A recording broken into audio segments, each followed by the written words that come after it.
2021 রাজ্য বিধানসভার high voltage নির্বাচন, কিন্তু এখন থেকেই গোটা রাজ্যে কার্যত নির্বাচনী যুদ্ধ শুরু হয়ে গেছে বিজেপি তৃণমূলের মধ্যে।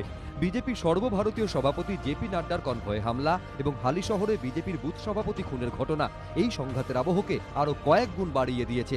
এই পরিস্থিতিতে রাজ্যে 6 মাস আগেই মডেল কোড অফ কন্ডাক্ট বা আদর্শ আচরণবিধি জারির দাবি জানিয়ে জাতীয় নির্বাচন কমিশনে দরবার করল বঙ্গ বিজেপি।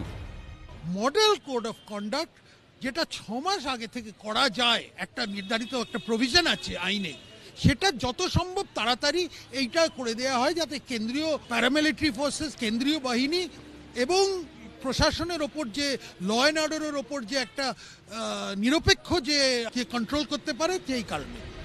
দুদিন আগে রাজ্যের আইন শৃঙ্খলা পরিস্থিতি নিয়ে প্রশ্ন তুলে আগাম কেন্দ্রীয় বাহিনী নামানোর দাবি জানিয়েছিলেন বিজেপির কেন্দ্রীয় সাধারণ সম্পাদক কৈলাস বিজয়বর্গীয়।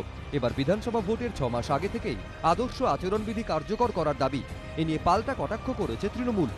নির্বাচন ঘোষণা করার আগে মডেল কোড অফ কন্ডাক্ট চালু করা যায় না এবং প্রশাসনিক ব্যবস্থাও নির্বাচন কমিশনের অধীনে দেওয়া যায় না।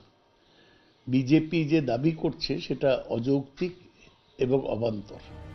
নিজেদের দাবির সপক্ষে জেপি নাড্ডার কনভয়ে হামলার কথা নির্বাচন কমিশনকে জানায় বঙ্গ বিজেপি। সঙ্গে উল্লেখ করা হয় হামলার দিনকার রাজ্য পুলিশের একটি টুইটের ছবি।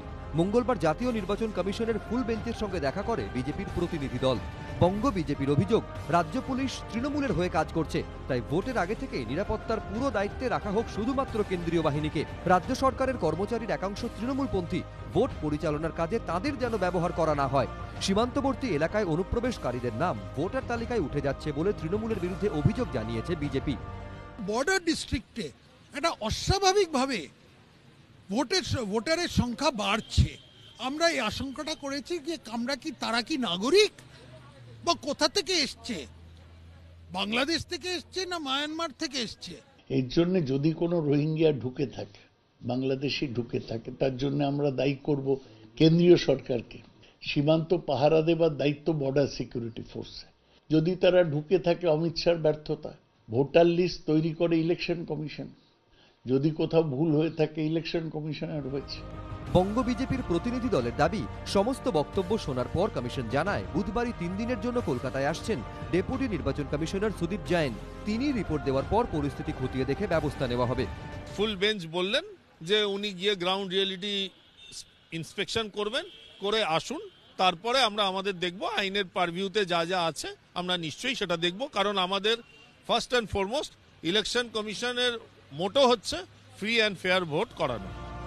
জাতীয় নির্বাচন কমিশনে প্রায় 45 মিনিটের বৈঠক করেন বঙ্গ বিজেপির নেতারা, জানিয়ে শুরু হয়েছে নির্বাচনী বাকযুদ্ধ। বিজেন্দ্র সিংহ, এবিপি আনন্দ, নয়াদিল্লি।